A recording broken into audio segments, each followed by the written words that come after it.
Datanya dari hamba Allah di Jakarta. Alhamdulillah ya Habib bisa nonton TV Dalwa katanya Mas Habib. Masya Allah. Alhamdulillah. Ingin bertanya nih Habib, bagaimana caranya biar kita tidak nggak overthinking katanya Habib. Masya Allah. Bisa Tentang nonton dari Dalwa. nah Berarti mereka berlangganan TV Dalwa Dalwa. ini. Nah, overthinking katanya Habib tentang masa depan dari segi finansial dan jodoh katanya Habib.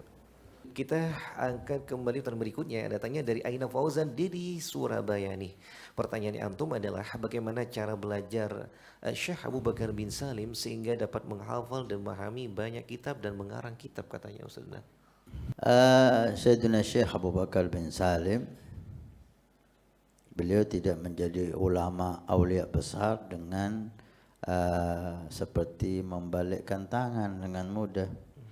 Kalau kita lihat masa hidupnya dipenuhi dengan mujahadah, perjuangan melawan nafsu, perjuangan untuk beribadah dan taat dan belajar yang hampir sulit untuk kita tiru, hampir sulit untuk kita ikuti jejaknya. Beliau kesuksesan beliau dimulai daripada orang tua. Orang tua beliau Al-Habib Salim, Abu Bakar bin Salim. Al-Habib Salim ulama salihin walaupun tidak terkenal di zamannya, orang yang saleh, ahli ibadah dan tokoh agama. Ditambah lagi ibunda beliau perempuan salehah, taqiyah, afifah yang luar biasa. Dari keturunan Al-Habib Abu Bakar Sakran. Beliau Sayyidina Syekh Abu Bakar bin Salim dari orang tuanya yang istimewa, udah sukses. Dia udah dipilih oleh Allah, mempunyai ayah dan ibu yang luar biasa. Ini keistimewaan dari Allah. Kemudian beliau hidup di daerah yang di Tarim yang betul-betul nuansa hampir bisa dikatakan sulit dicari kemaksiatan di sana. Tempat yang sulit dicari kemaksiatan. Yang ada ilmu, dakwah, ziarah, ya, hadir majlis, salat jamaah, Al-Quran, salawat kepada Nabi Sallallahu Alaihi Wasallam. Kehidupan seperti itu. Lingkungan yang sangat mendukung. Karena lingkungan itu sangat mempengaruhi kepada kita.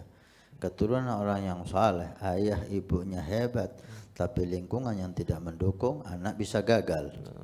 Tapi Syekh Abu Bakar bin Salim hidup di lingkungan yang istimewa, ulama di mana-mana, salihin di mana-mana, kemaksiatan hampir bisa dikatakan tidak didapatkan di kota itu. Kemudian beliau dianugerahi oleh Allah guru yang hebat. Di antara guru beliau Al-Imam Syahabuddin Ahmad bin Abdurrahman atau Abdurrahman bin Ahmad. Imam Syahabuddin, terkenal dengan Imam Syahabuddin, seorang tokoh Al-Habaib, tokoh ulama di zamannya. Beliau yang memberi kabar gembira ayahnya tentang Sayyidina Syekh Abu Bakar bin Salim ini waktu kecil agak sulit menghafal Quran dibandingkan teman-teman yang lain. Maka Syekh Syahabuddin mengatakan kepada abahnya Habib Salim, ya Salim, kamu tenang, anakmu ini akan mengungguli semua temannya. Dan nanti akan dengan sendirinya dia akan semangat menghafal dan belajar. Subhanallah, ucapan itu betul-betul terjadi. Gak lama dari ucapan itu Sayyidina Syekh Abu Bakar bin Salim mendapatkan semangat yang luar biasa sehingga dia menghafal Quran dalam waktu yang cepat. Kemudian giat belajar baik ilmu lughah, ilmu fikih, ilmu hadis, ilmu tafsir, ilmu sirah, segala macam ilmu beliau kuasai. Dan di zaman itu ulama, Masya Allah di Hadramut betul-betul setiap mereka kelas dunia, udah internasional. Sehingga beliau mengambil ilmu dari orang-orang besar, baik secara ilmu zahir dan terutama ilmu batin. Nah, sehingga beliau dididik ilmu zahir yang luas dan ilmu batin yang indah. Jadilah beliau Sayyidina Syekh Abu Bakar bin Salim. Ditambah lagi mujahadahnya sangat luar biasa. Salah satu dari mujahadah yang bisa kita ceritakan di waktu yang singkat ini, dikatakan beliau setiap malam tengah malam beliau keluar dari rumahnya pergi ke kota Tarim. Jarak antara rumahnya dan kota Tarim, kalau sekarang kita naik mobil itu sekitar 20 sampai 30 menit naik mobil. Naik mobil 20 sampai 30 menit. Kalau kita jalan dengan 90 kilo per jam lah kurang lebih. Bagaimana kalau ditempuh dengan jalan kaki? Berapa jam itu? Itu beliau jalan kaki dari rumahnya ke kota Tarim. Untuk apa? Untuk sholat di setiap masjid Tarim. Waktu itu masjid Tarim dikatakan 360 masjid. Setiap masjid dia sholat minimal 2 rakaat. Kalau 100 masjid 200 rakaat. Kalau 300 masjid 600 rakaat tiap malam. Gak cukup itu, beliau menimbah. Waktu itu air harus ditimbah. Beliau menimbah setiap masjid itu yang gak ada airnya, beliau penuhi jeding kamar mandinya dengan air, supaya orang sholat subuh udah siap, gak usah nimbah air, udah ada air. Rahmah kepada manusia. Tidak cukup itu, di jalan perjalanan beliau, setiap beliau menemukan tempat minumnya binatang yang kosong, beliau isi tempat itu dengan air. Karena di Hadramut itu hati orang di sana itu banyak rahmah, sehingga dia menyiapkan tempat minum untuk manusia, digratiskan, dan menyiapkan tempat minum untuk binatang. Karena waktu itu kan transportasi dengan kuda, himar, onta, sehingga mereka butuh minum. Disiapkan tempat minum itu di jalan-jalan oleh mereka. Rahmah. Dan Syekh Abu Bakar bin Salim, kalau ada tempat minum yang kosong, beliau isi tempat itu. Tidak cukup menyiapkan tempat untuk wudhu mandinya manusia yang mau sholat subuh di 360 masjid itu, dia juga memenuhi tempat-tempat minumnya binatang-binatang yang melalui rahmah. Ini tiap malam. Sehingga ketika musim dingin di Hadramut, musim dingin begitu dahsyat ya. Kita waktu di sana luar biasa. Gak mampu kita keluar malam hari itu.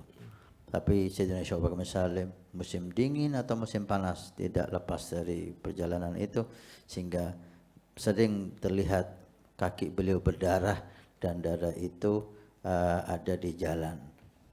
Sehingga pagi harinya masyarakat lewat jalan itu dan udah hafal, hada athar walad Salim. Ini darah bekasnya anaknya Salim, yaitu Abu Bakar bin Salim yang tadi malam lewat sini. Sudah hafal masyarakat. Ini mujahadah yang begitu istimewa, dan belum lagi kedermawanan beliau, belum lagi akhlak beliau, belum lagi kebersihan hati beliau, rahmat beliau. Jadilah beliau orang yang istimewa, bukan dengan hanya pandai bicara, pandai mengaku, tapi mujahadah yang dahsyat dan hebat. Masyaallah. Ya khair.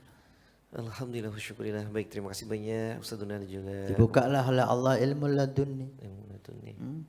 Ilmu yang langsung dari Allah Subhanahu wa taala berkat takwanya kepada Allah Subhanahu wa taala.